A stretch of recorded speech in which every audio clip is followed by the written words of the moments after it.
It's the week ending Friday, the 10th of March, and this is The Week Unwrapped. In the past 7 days, we've seen tax rises for the self-employed, a horrific attack on a British backpacker in Australia, and an incredible last-minute win for Barcelona in the Champions League. But we're here to bring you some of the stories that passed under the radar this week. The big news not making headlines right now, but with repercussions for all our lives. I'm Olly Mann. Let's unwrap the week. And with me today from the week's digital team are Ashley Wassal, Arion McNicoll and Elizabeth Carr-Ellis. And Elizabeth, you're starting with your top pick of the week. What have you brought with you?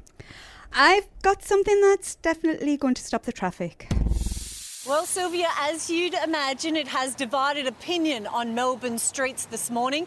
This is a push by lobby group, the Committee for Melbourne. It'll all start here on the intersection of Flinders and Swanston Street, where 10 female pedestrian lights will be installed. This lobby group says having only male silhouettes on pedestrian lights reinforces an unconscious bias against women, and they've got grand plans.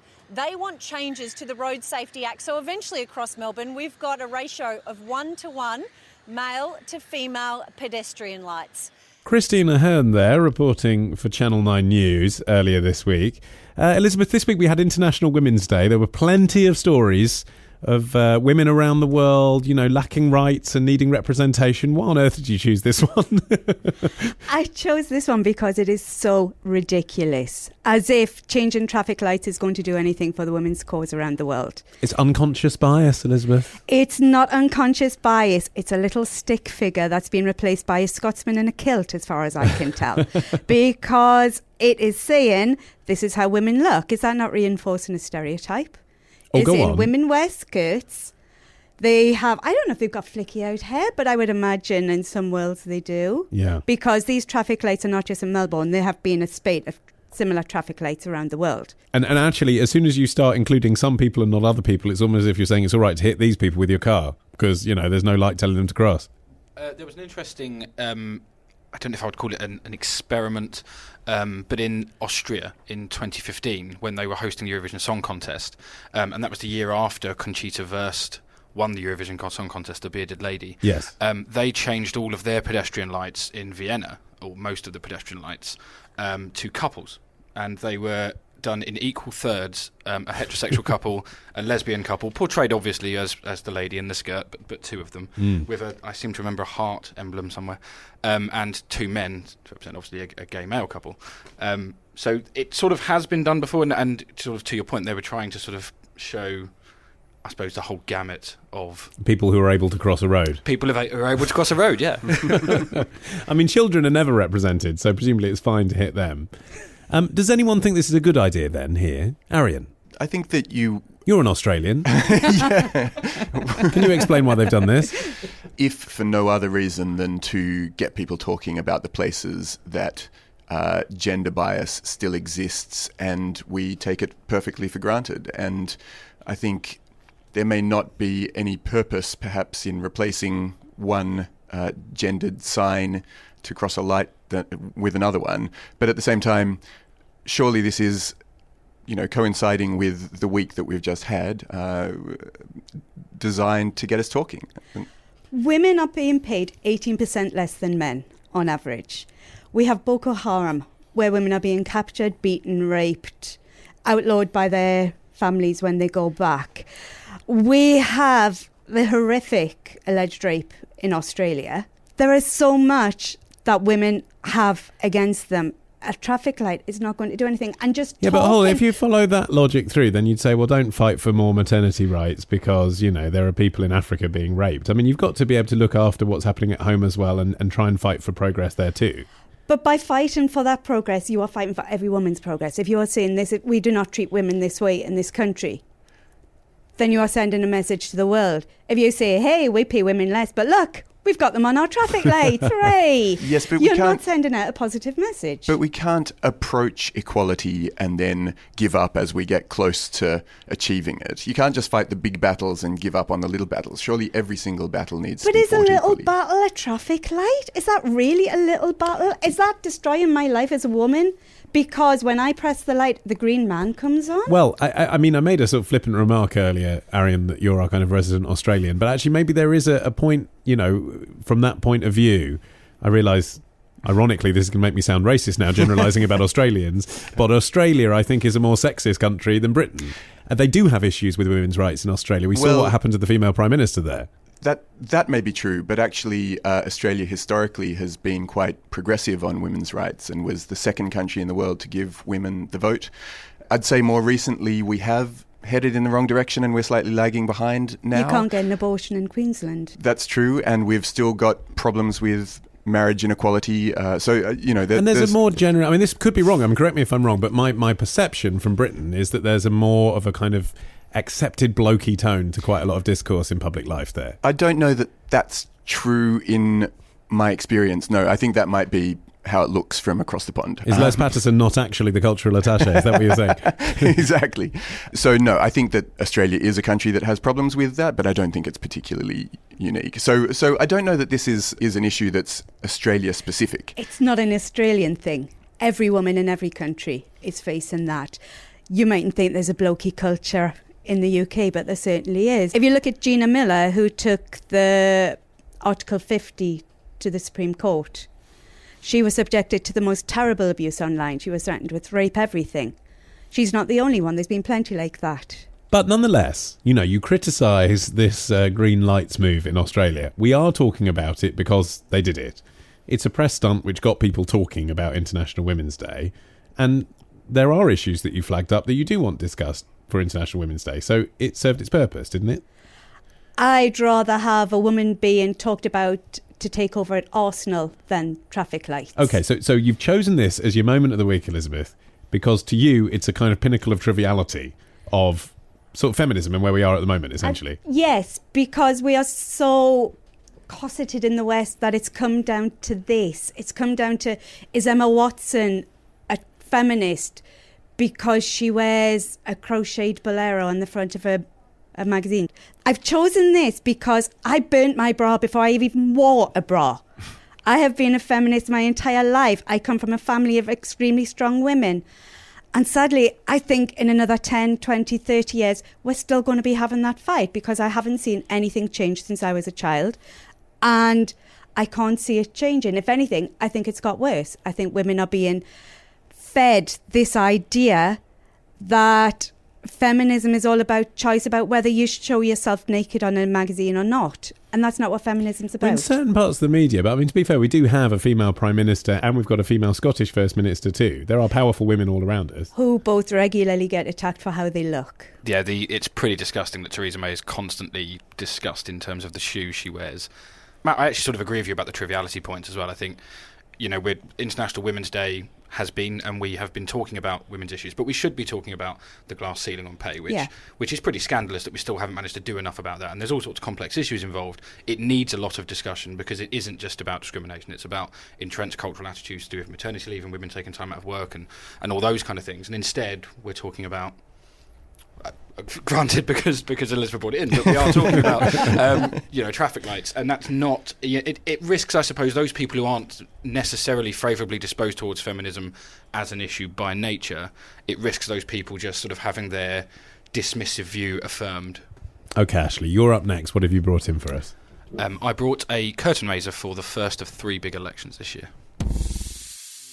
I rather would have no Quran at all, as we, in Holland at least, have outlawed Mein Kampf. At the long term, we will need to leave the European Union. So you will need an exit. You will have to leave some treaties. I will never be silent. You will not be able to stop me. And you are wrong too. Moroccans are not a race. And people who criticize Moroccans are not racist. Some collected thoughts there from Geert Wilders, the leader of the Freedom Party, or PVV, from an explainer which you can watch at theguardian.com/video. Ashley, why are you letting this man's views pollute my show? Well, I think what's particularly interesting is the PVV led the opinion polls. It was the wave of right-wing populism that's been sweeping probably the world, certainly Europe.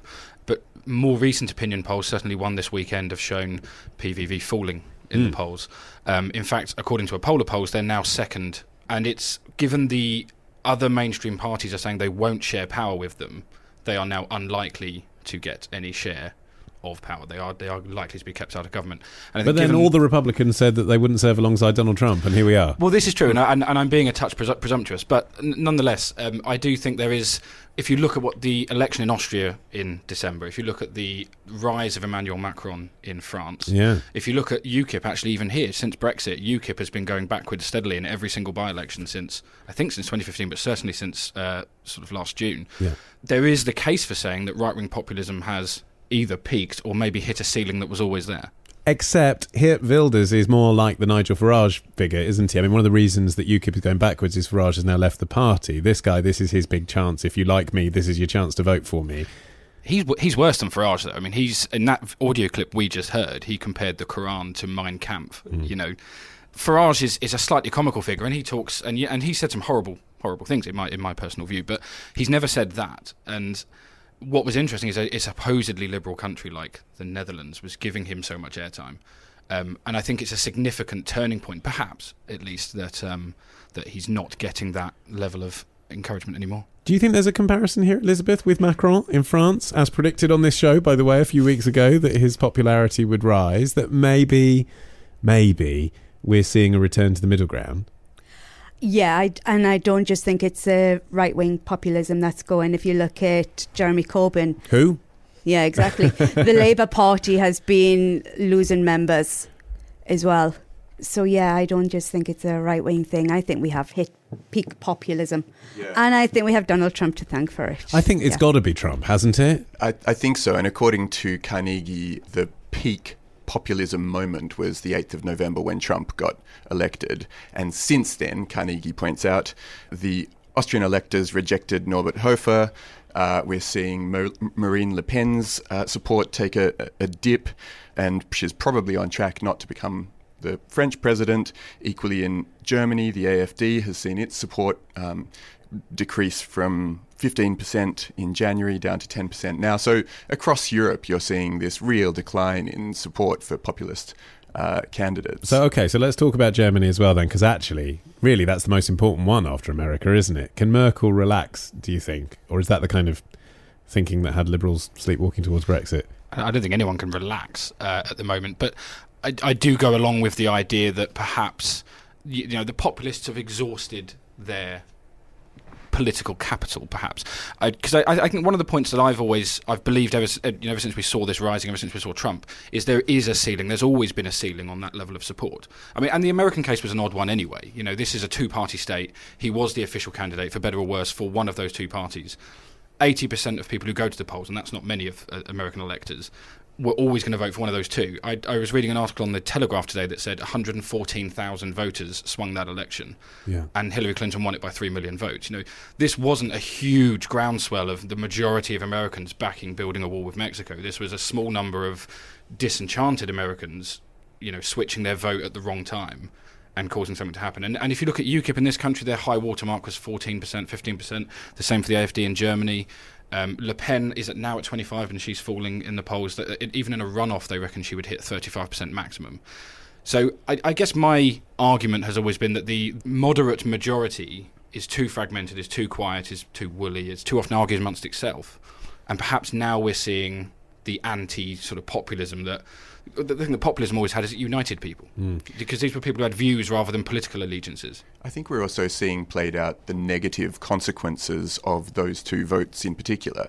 Both Brexit has turned out to be much more complicated and potentially pretty detrimental than people, and divisive than people had anticipated, and equally Trump's popularity started out low and only has fallen further. So, it is Trump though, isn't it? Because as far as I can see, you can't compare the two. I mean, yes, Brexit is very disruptive, but you look at how we've dealt with that, and basically you've got the Tories being more centrist as Labour implodes on itself, but there's sort of a general kind of let's not get too carried away and let's try and be serious, and even let's have Boris Johnson, for goodness sake, as Foreign Secretary, and somehow he gets away with it and plays it straight. I mean, America is actually falling apart, isn't it? Which is a different thing.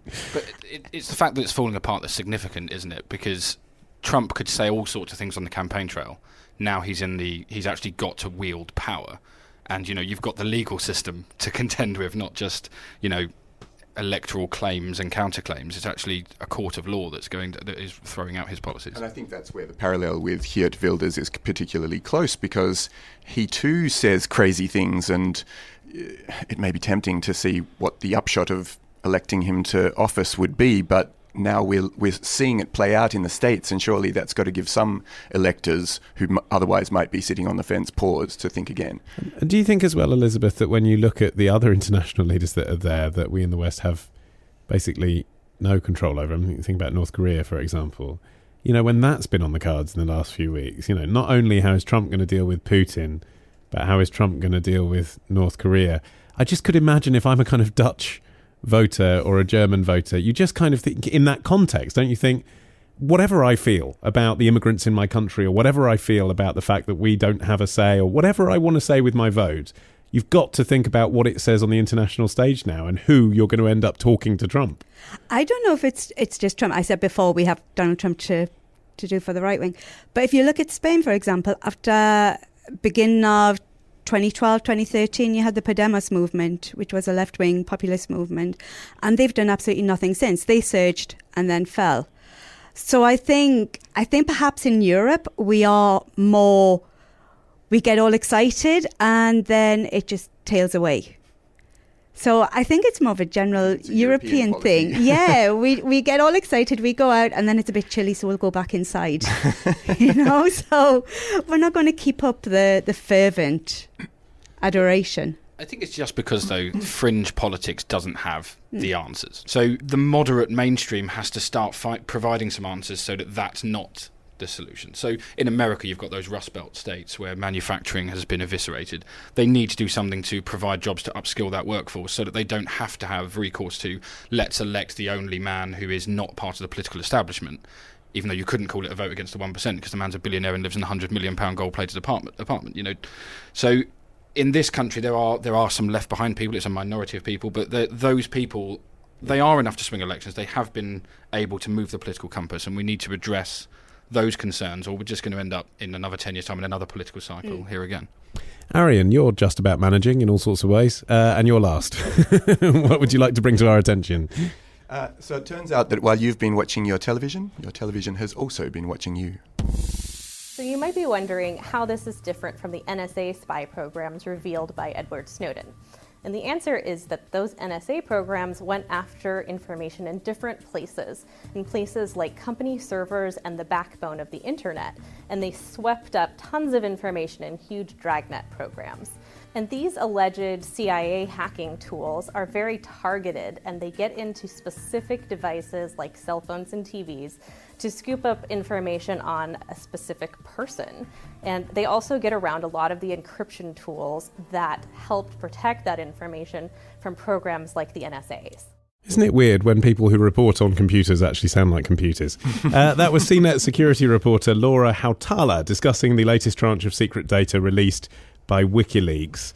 Now, Arion, this actually was in the headlines, so why are we talking about it on the show? Yes, it definitely was in the headlines, and I appreciate that I slightly violated the concept of the show with this bring along. But it's in the show, I think, because what has been missed is how much this has been greeted with just a massive, overwhelming shrug from people, even though the news is really quite significant. And as we just heard, what this great tranche of dumped documents shows is that the CIA not only has its own cyber division that we weren't hugely aware of, but also that they have the ability now to hack into the phones, computers, antivirus software, apps and smart TVs, and also those smart audio connected home. Okay, but is that shrug that you're describing, is that to be read as acceptance, or is that just not being very surprised? Because those are two different things. I don't think it's a cool thing that the CIA can spy on me through my TV. Equally, it's not a massive shocker, is it? Perhaps not, because we understand that our secret services, and particularly their cyber divisions, are going to be working hard on finding the ways in, and to find their way through the back door and to work out what they need to work out.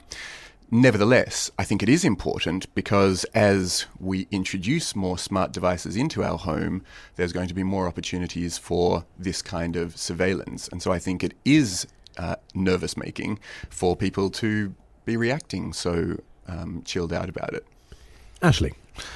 I can't. I'm with the people who dismiss it slightly, I'm afraid. Not least because it's not surprising. I mean, the connected home, the connected world, I'd be surprised. In fact, I'd be slightly disappointed in my security services if they weren't finding ways to monitor these things. Exactly. But also, there is a reality. We do live with a threat of terrorism. We do, that terrorism, the communications that facilitate that terrorism does happen online. It doesn't happen face to face. There's not the whole clandestine meetings down the alleys where people would follow them in trench coats that we used to have in the 50s and 60s. It happens in chat rooms. It happens on the dark web, etc., etc. So it is inevitable that they need to be able to do these things. Now, the reality is as well, they're not watching what I'm watching on my TV. I have a general faith that the CIA doesn't give a but if fig we what had I'm a connected watching. device in this room with us now, I mean, you've just repeatedly said the word terrorism and CIA quite a few times. It's not unreasonable to imagine that it would flag, right? And then they'd listen to the conversation and they'd say, okay, they're not terrorists, they're discussing the ethics of terrorism. And on we go. Are you cool with that? Yes. That level of surveillance? Yes. You are. Are you, Elizabeth? Yeah, because they probably are doing much more. I'm in the there's no surprise camp. But are you in the got nothing to hide, nothing to worry about camp? Because the point is, this is 1984 type stuff, isn't it? We're all, by choice, Orwell didn't predict that we'd all do it because it would be convenient and fun rather than because a dictator told us to. But by choice, we're putting devices in our homes that are spying on everything we're saying and uploading it to a big server that they can infiltrate at any time. Is that fine? But they're not spying on everything we say. There might be a few keywords that hit through, but I really, really doubt the CIA is listening to my house. It's not. I think there's this great feeling that I have nothing interesting to say, so why would they even bother tapping me? And also, I have nothing to hide. There's this. I think that's the thing that you hear most often when people try to defend this sort of surveillance. The problem is we are more honest with our search engines than we are with even our best friends, even our partners. We have all kinds of embarrassing behaviours that we're likely to do when we're at home. I don't want to speak for everyone in this room. You are literally looking at me as you're saying this. We all use search engines, mate. But I mean, even with your health, even looking into things that if you're concerned about that thing that you found on your foot and you're wondering what it is, these are things that we introduce into technology that we wouldn't necessarily even drop into conversation. So already on that front, there's a great deal of honesty and a great deal of information that we wouldn't want out there. But the CIA is not going to care about that. It's not going to put it into the public domain. I mean, if I've got a gammy foot, I don't think the CIA... I mean, I may eventually put a keyword in that means something flags up on their screen showing I've got a gammy foot. But we've just been talking about the rise of populist movements. I mean, in fairness, we've been talking about perhaps the fall of populist movements too. It's all very well to say in the current government structure, no one's going to care about my gammy foot. But if you take gammy foot as, a potential allegory for other things, political things that you could be discussing, and imagine a future government that does care, once the infrastructure is there for, a government to say if people are talking about communism, we'll arrest them, it's difficult to go back on, isn't it? I think that's the key point, though, isn't it? David Aranovich was writing about this in the Times today, and his general point was, A, it's not surprising, B, all the things we've just said. But C, he was saying that there are checks and balances. Laws have been passed to say that in order to get this information, in order to sort of enact the Snoopers Charter, as it was called in this country, in order to use those provisions, you need to go through a process. There needs to be some independent arbitration. And that's the safeguard we need, because of course we're all concerned about the fact that, I'm a white middle-class British person. They're probably not identifying or targeting me in any particular way. There are people who are more vulnerable than I am. If they have certain conversations, it will be picked up. So you need a legal process to make sure those people are protected. I think we've actually passed some pretty robust protections. But have we, if a leak like this is able to happen? So WikiLeaks did the honourable thing, and they redacted all of the actual code that would allow the information that they put up on their website to be used and weaponized by the kinds of people who we don't want to have access to it. But the fact that it got out into the public in the first place, isn't that concerning? Because that means that not only the CIA has it, but anyone who any of those contractors spoke to potentially also has access to what's being called weapons, you know. And generally, do you think WikiLeaks did do the honourable thing? I mean, Samsung actually came out this week and said, we're grateful now to know about this because we can patch up the holes in our systems, and we wish the CIA had told us rather than kept it to themselves. But didn't WikiLeaks also say, we're just withholding this until we work out if it's in the public interest to release it or not? Yes, they did actually. So there is that threat of that they might do it. Future. For me, I think WikiLeaks is far more dangerous than what the CIA is doing. Because they're putting out secrets that shouldn't be out there. They don't have any respect but for... Their point is, this is already out there. Yeah, but out where? It's not out there, is it? They're getting it from an inside leak. Yeah. And then they are putting it in the public domain. No, but they've said that it's also likely to be in the hands of the actors of other states. Yeah, but Elizabeth's point is now it's in the hands of anyone who fancies hacking a telly, who might not have thought about it before. Yeah, but their point is that if we make the companies whose technologies have been violated aware of it, then they'll be able to patch it up. So then why not just contact the companies and say, did you know we can get into your system? Yeah, we've done it, as they do with Apple leaks, for example, earlier this year. I think going back to Aranovich, he actually said that in America, at least, they are the authorities are technically obliged to tell them if they find flaws in their security processes. So I think something's probably gone wrong there. But I still think the whole aspect of it getting into the public domain and that whole risk factor is far. I'm kind of with Elizabeth. I think WikiLeaks is the far bigger threat on that than the CIA is.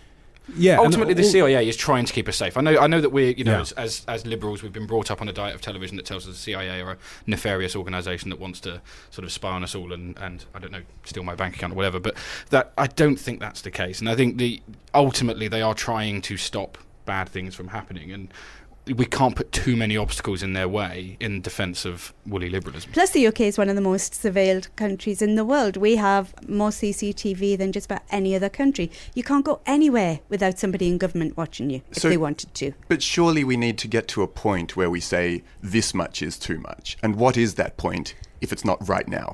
I think the genie's out the bottle. I think that's so long we gone. all have to give up on privacy. No, it's how it's controlled.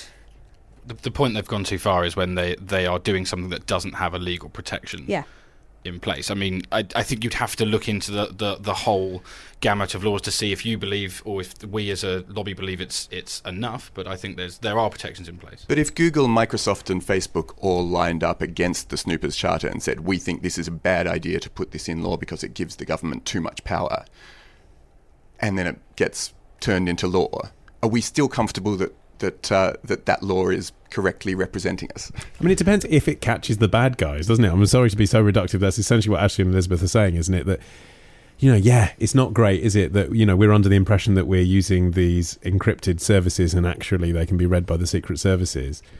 On the other hand, it's quite a clever idea, isn't it? I mean, if you're going to get all these terrorists talking to each other using services they think are encrypted, give all the companies a tax break, take the information from them, and you've got a way of finding open information from everyone that's the best possible way of surveying the issue. Also, are Google acting in our interests or their own interests? And those other companies, I mean, I don't want to accuse any companies of anything in particular, but, I think I just did. I think I just said, if you get a tax break from the US government, then you are complicit.